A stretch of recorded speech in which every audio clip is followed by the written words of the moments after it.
So I'm back again to talk about American domestic politics, of course, and of course it's relating to the GOP and the Trump regime. Um, I almost ran out of things to talk about for a while because it's just been so much. I'm just after a while, I'm just kind of like, whatever. I'm going to take a break.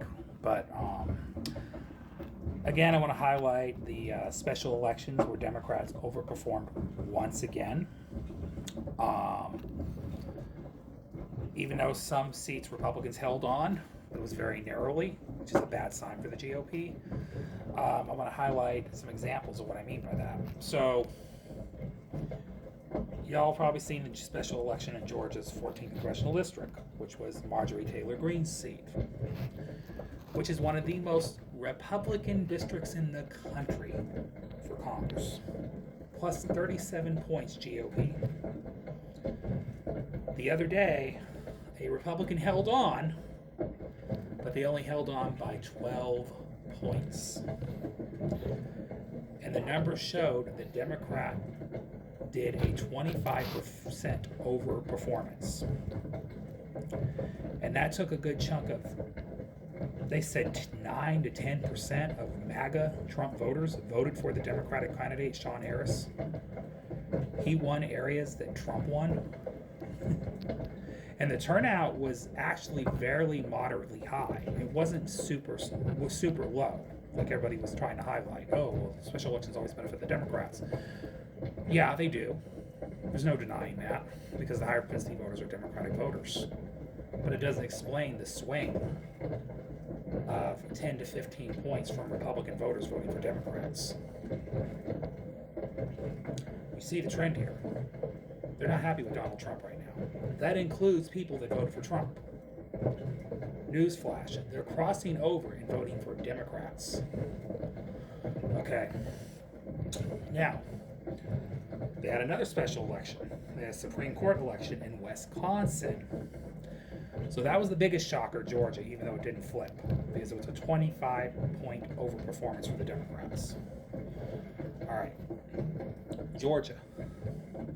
Not Georgia, Wisconsin. They had a special election, a Supreme Court election, which was held by a conservative judge. Yes, the seat flipped to a Democrat by 22 points. 22 points in Wisconsin? 22 points? I want to highlight people how big that is.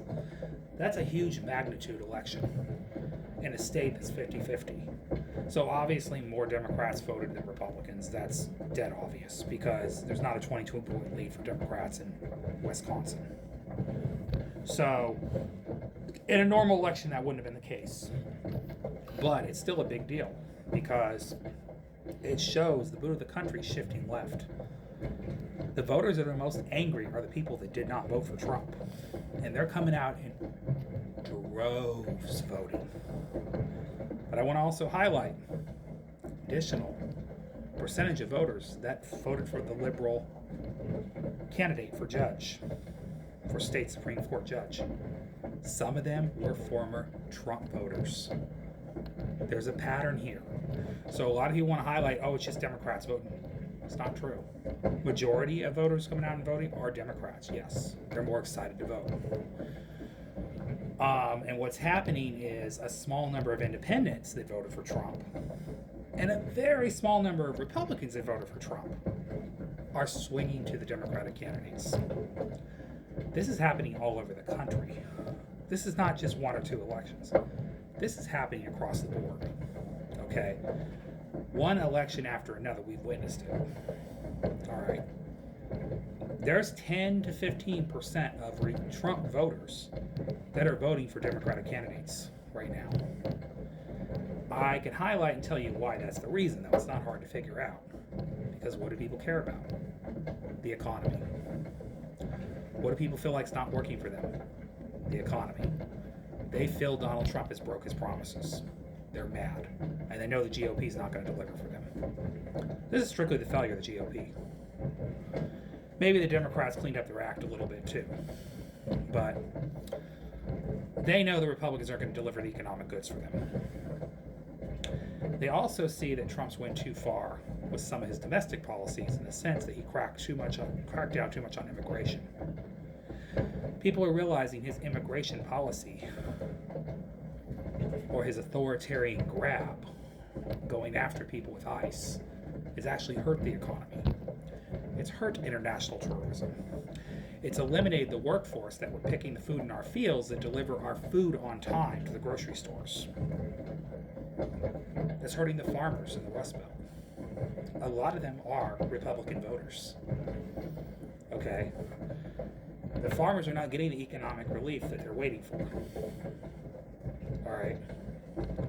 His trade policies have costed them more money. He's inflicted this pain on his own voters. And as a result, some of them are going to turn on the GOP and Donald Trump because it's a reactionary reflex. If you see the person, even the person you voted for, if you see they're doing things that deliberately hurt you economically, you're going to snap. That's a normal reaction. And they're going to say, hey, these people are costing us more money with their BS. Obviously, they're going to vote for the Democratic candidate out of anger. In some ways, it's a protest vote. I welcome it because the GOP needs to lose to straighten up. You know, not to say the Democratic Party don't need to get their act together. They certainly do too. But I just want to highlight a couple of those examples of what's going on in the country. Another poll just came out recently showing Trump with almost 30 points underwater. Now, some of those might be outliers. I don't know. I'm starting to think it's more real now, though, because of the state of the economy, the war with Iran. Obviously, the majority of the country does not support what he's doing with Iran. Obviously, because we're paying more money because of it. That's also another thing that's hurting people economically. We're paying more for gas prices. We're paying more for our goods and services, our food, our products. It's going to cost money. War costs money. So, obviously, the majority of the populace does not like that. Who the heck wants to pay more money for things that are not necessary? When everybody is struggling and living barely paycheck to paycheck, if at all.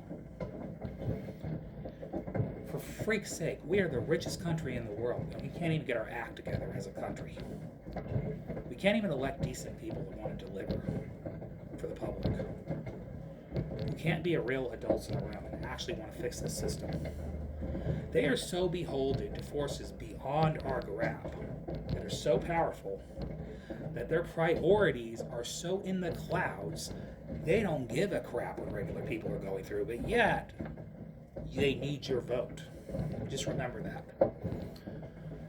And as I saw in one prior video I reposted, this lady made a great point. All these billionaires that are living fat and corrupting our politicians, they forget we as consumers made them.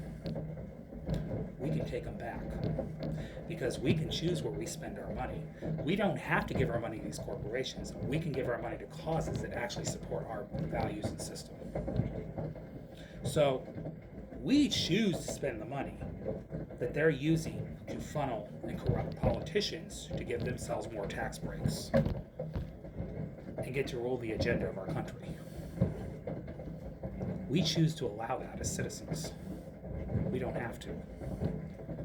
So this whole system is going to collapse before it rebounds. And it is going to rebound because what's going on right now is not sustainable for anybody. It's just not. It's not reality. People cannot live like this with meek wages, high inflation, all this stuff going on, all this chaos. It's going to collapse. It's like another bubble about to burst. It's just reality.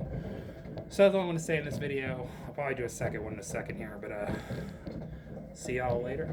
Have a great night. Lovely night. Bye.